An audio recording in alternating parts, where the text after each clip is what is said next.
Hello again and welcome to another edition of Suds & Country. Hi, I'm Herb Suds and welcome to the show, my friends. We're in Doylestown, Pennsylvania this morning and we're here at the Fonthill Museum. Pauline's with us. How you doing? Good morning, Herb. Good morning. And good morning, Elizabeth. How you doing? Good morning, Herb. Fine, and thank good you. morning, Corey. How you doing? Good morning and welcome to Fonthill. Thank you.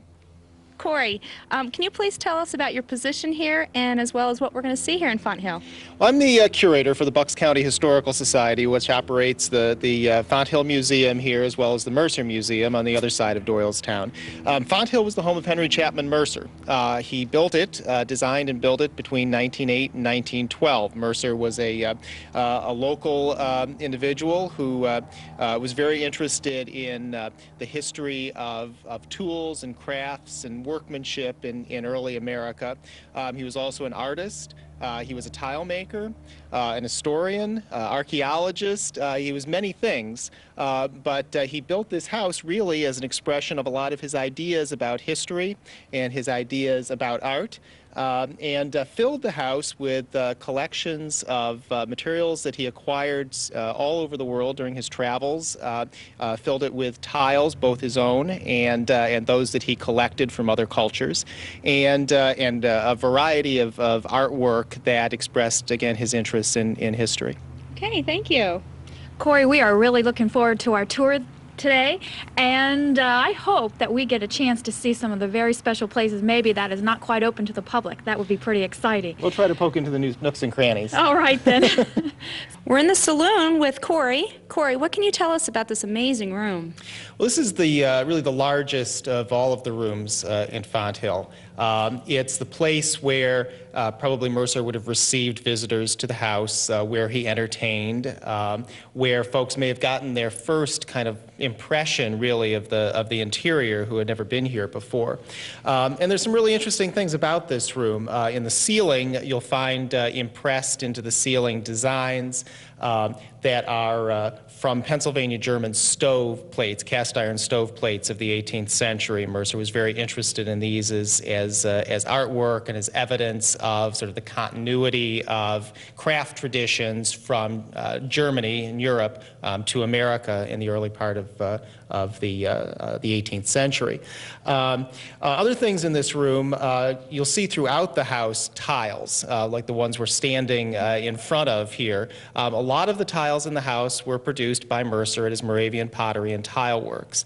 Other tiles in the house that we'll see were from other countries, other cultures that Mercer collected and had installed. In part, Fonthill is a tile museum. It was his home, it was his personal home, it was also his personal museum. And so folks who might have been interested in a particular Mercer tile, Moravian tile installation might have come here to see what it would look like. But they also had the opportunity, like behind us over here in the corner, there's a range of Dutch tiles, Delft tiles from the 17th and 18th century, so that you could get the complete history of tiles right here in the saloon. Okay, thank you very much. We're going to move on to another room. We are now in Mercer's library, and let me tell you, it is fascinating as I look around. It's incredible. And Corey, what can you tell us about the library? Well, Mercer considered himself a scholar. He wrote extensively on the subjects of pre-industrial early American tools and technology. Although he never trained as such, he was an archaeologist at the University of Pennsylvania and the University Museum for a number of years. So he collected a lot of these volumes as part of his quest to really learn more about those subjects that interested him. The Latin motto plus ultra, which means more beyond, that's on the fireplace behind us here, really is sort of Mercer's personal motto for his life. The idea that if one is relentlessly curious, there's always more to discover, more to learn, and he learned a lot of things from the books that are in here, as well as all of the other pursuits that he engaged in throughout his lifetime, including tile production. We're also standing in front of the fireplace here as one of Mercer's New World fireplaces. Mercer said that if tiles couldn't tell a story, he wasn't interested in making them. That was part of his objective, the tiles as storytelling medium. And so this particular set of tiles is designed to tell the story of the exploration of the New World by Europeans. Everything from Columbus setting sail at the far left here to the arrival of the Pilgrims in 1620. I understand the library features also a mezzanine, which is above us. You can take a set of stairs up to the mezzanine and select books and sit down and read. That's quite interesting and fascinating. Also, I noticed on the shelves Mercer has quite a collection, but one particular book that I noticed is he has a copy of Aesop's Fables, which happens to be one of my favorites to read. So it's quite a collection he has. Yes, and it shows the wide range of his interests, not just tools, but literature and art and again, more beyond. Corey, I have a question. Where are we?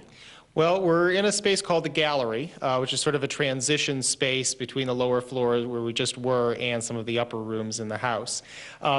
One of the important things to know about this place is that it's all made of reinforced concrete, the entire house,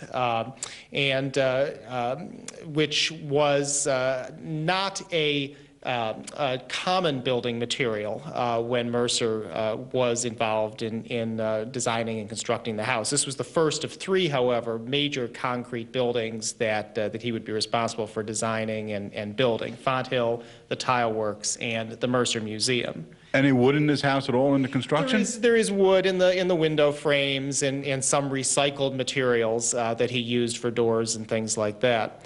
But the house was built of concrete, poured concrete, small batches. There was no concrete mixer or large apparatus being used.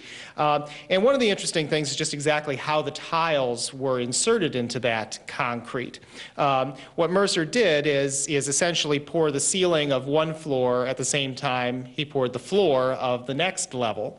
What he did is, in a particular space, would create sort of the scaffolding arrangement topped with debris of one kind or another, covered with sand, and in that sand he would place tiles face down, so that when the concrete was poured on top of that, the tiles would be embedded in the concrete, and you'd have the ceiling and, again, floor of the next level right there. They don't do that construction today, do they? No, that was sort of Mercer's own particular technique, but there's a model here that sort of indicates how that was done. Labor intensive, I bet. There were about 8 or so fellows who worked for Mercer, plus a horse named Lucy, and who is memorialized by the weather vane on top of the house. Yeah. Okay. And what do we have? We have a sample here of a... Yeah, this is a model of the way that the house was constructed, just like I mentioned. There's the sand. Exactly, exactly. The use of wooden forms and then these sort of structures of debris topped with sand, and then the tiles. Yeah. Where are we going? Upstairs after this? Yeah, we're going to head up to the central hall. Okay. We're wrapping up this edition of Suds and Country, Part 1 at Fonthill. Corey, what can we expect to see at Part 2 of our tour? Well, we've done the downstairs today, so we're going to head upstairs next time.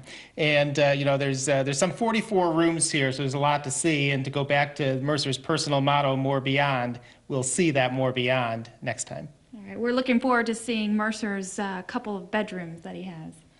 And we had a great time here at Fonthill in Doylestown, Pennsylvania. Until next time, Part 2 heading your way. See you then. Bye-bye.